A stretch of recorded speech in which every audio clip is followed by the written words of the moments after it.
Okay, let's talk about how to be a great swim meet coach. So, what I'm going to give you here is I'm going to give you some tools that one, you can be confident in your ability to show up and be a great coach for athletes.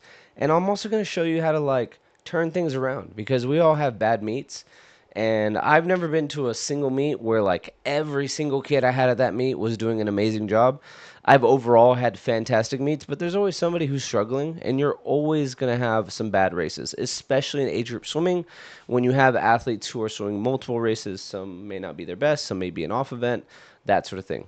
So I'm going to tell you, if you're going to be a great coach at a meet, step one is be prepared. I mean, for the love of God, read the meet information. Like head coaches know this, but just read the meet information. I mean, it's just very simple. Like, know when your kids need to be there to warm up, know when the start time is. Like, little things like that, just knowing off the top of your head because you prepped ahead of time, they just help with questions and they help with chaos. I mean, at the end of the day, as far as leading up to a meet, you want to reduce chaos, right? So when we show up there, we're ready to go. And that's like the first thing. Reduce chaos. Know where you need to be. Know when you need to be there. Know what your kids need. Know what times you need to turn in relay cards or you need to turn in any information or what check-in is. Oh, and even better, like let your athletes know exactly what they're swimming ahead of time every day. It just takes a little communication, a little study ahead of time. I think if you spend 1 hour ahead of time before meet, you can get an answer to a lot of questions. And this is just a pro tip. Like if you're a full-time age group coach or if you're an assistant coach and you really want to like look good to your head coach or the person who's your boss and you're trying to move up in the sport, guys, just read the meet information. I mean, like if one of my assistant coaches came up to me and was like, "Hey, I read the meet information and I saw this. What does that mean?" I would just look at them and be like, "I love that you care." It just shows more care. So I just gave you a tip on how to get a promotion right there. There you go. Congratulations. But man, read that information. Okay. When you show up, decide, and this takes a little prep ahead of time, but when you show up, decide what kind of energy you want to see out of your team. This is not a let's wait and see how everybody feels kind of thing. You, as the coach, set the standard for the approach that your team will take at a swim meet. So, and that could be the entire team. Like in my situation, right? I'm in charge of the whole team. I don't coach the whole team, but I'm in charge of the whole team so that I have to make sure that I set the tone for my coaches and make sure our coaches are all on the same page there. Or when I was an age group coach and I was just coaching 20, 11, and 12-year olds, like we're going to set the tone. So you, the coach, you set the tone. You have the energy. This goes into setting the tone as well. Like set the standard of what you expect because if you say nothing, especially with young kids, even guys, even high schoolers, like maybe even college athletes, like the standard is not I expect the best time in every single race. Like no way. You as the coach should know like hey, we want to see good race strategy execution here. I want to see good racing. We want this to be fun. Whatever it is, like you set that tone, set that expectation. If you wait for the kids or the parents to set that for you, a lot of times the default is going to be best times.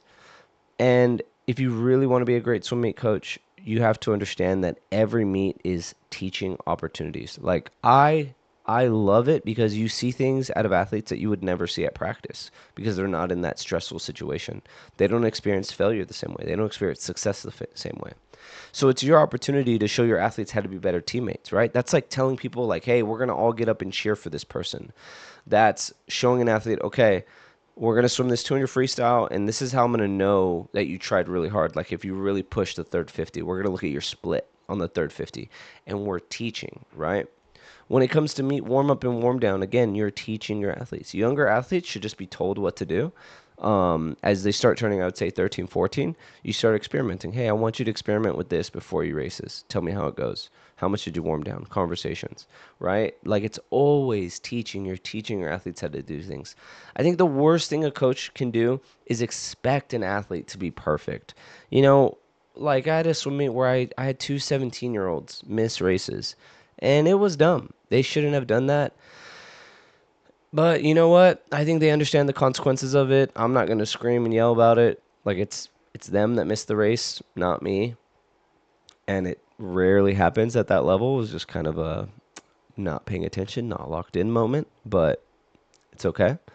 Um But like when I see coaches screaming at kids over like, "Oh my god, I can't believe you didn't X, Y, and Z," and it's like a 12-year-old, a 13, 14-year-old, like what are we doing here, right? You're not a good coach because you screamed at a kid for doing something wrong.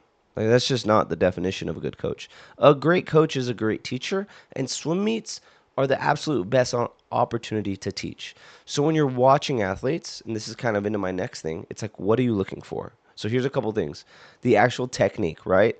Now, what I like to do is I like to relate technique back to practice. So what we're doing, I don't want to change technique at a meet. All right. So when I see coaches in warm up trying to like, well, make sure our hand is exactly like this. It's like, hey man, the hay is in the barn. Like that's probably the most country thing I've ever said in a while.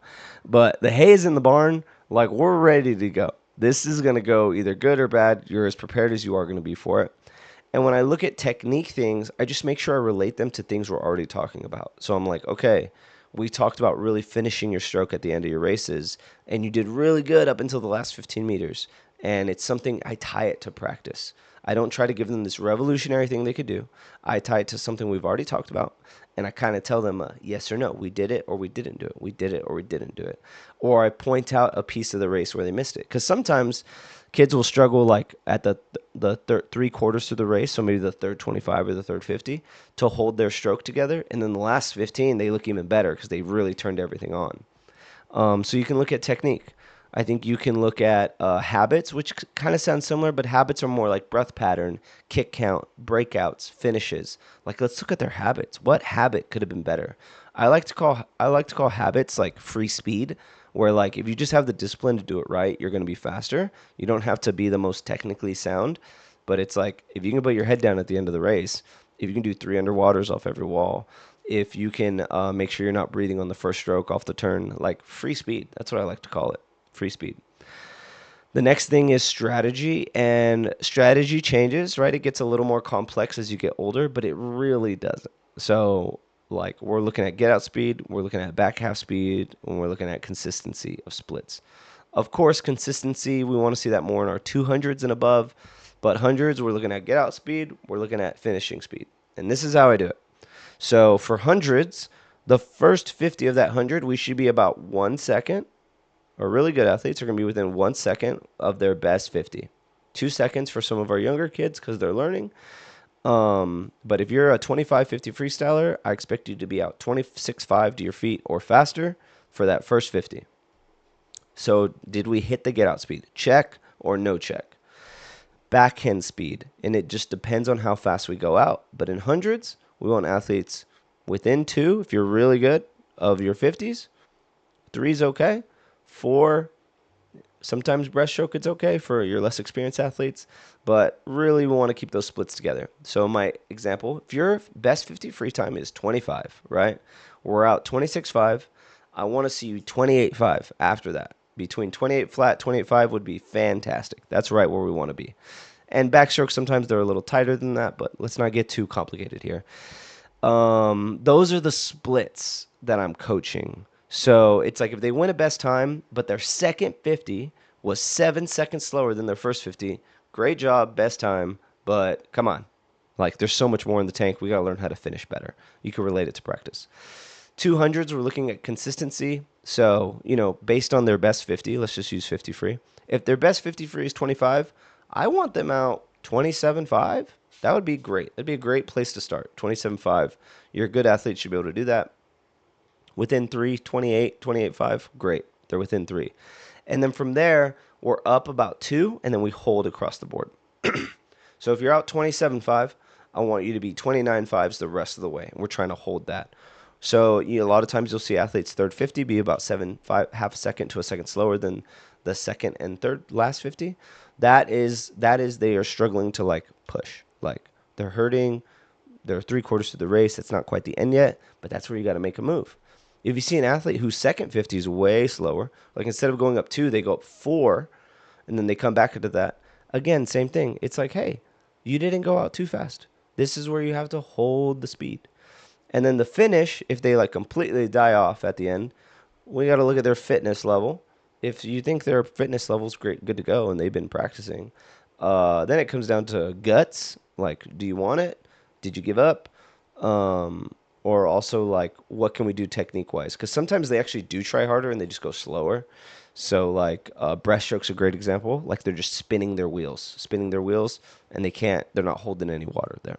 So that's kind of what I look for when I'm coaching strategy, and that's pretty standard. When I'm coaching like 10 and unders, I'm not really talking about splits. I'm like, did you have fast feet and fast hands the first 50, right? Or was it this long and slow thing? There's no like build at the beginning of 100, right? We're going fast and then faster, sort of thing. That's what we're trying to teach. And then lastly, I think how you package meets for your athletes. I think a follow up afterwards where you talk to your team about what went well, what didn't go well, what you're proud of. I think that's really good.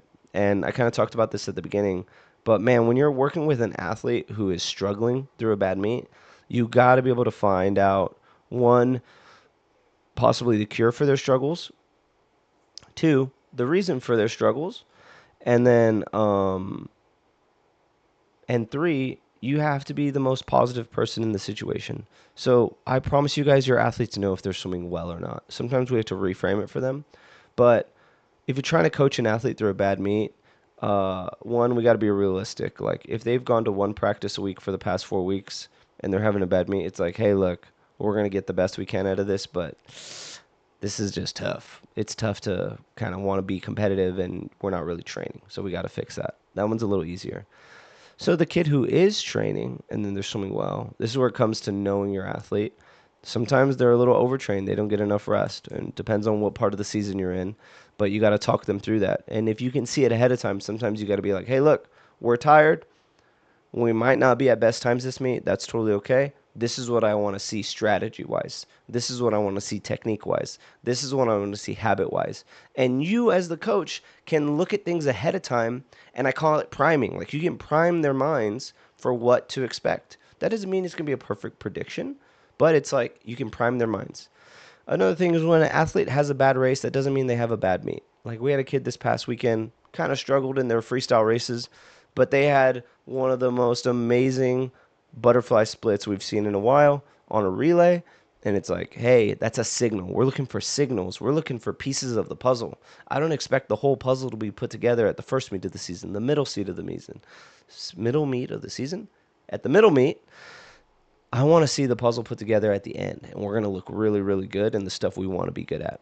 So that's how you lead your athletes. That's how you coach them through it. You, as the coach, have to see it ahead of time. If you're waiting and seeing, and you're like, I don't know how they're going to feel, sometimes that's tough, and I do think it takes a little bit of experience. But one thing is for certain, you should be certain of what you've been working on.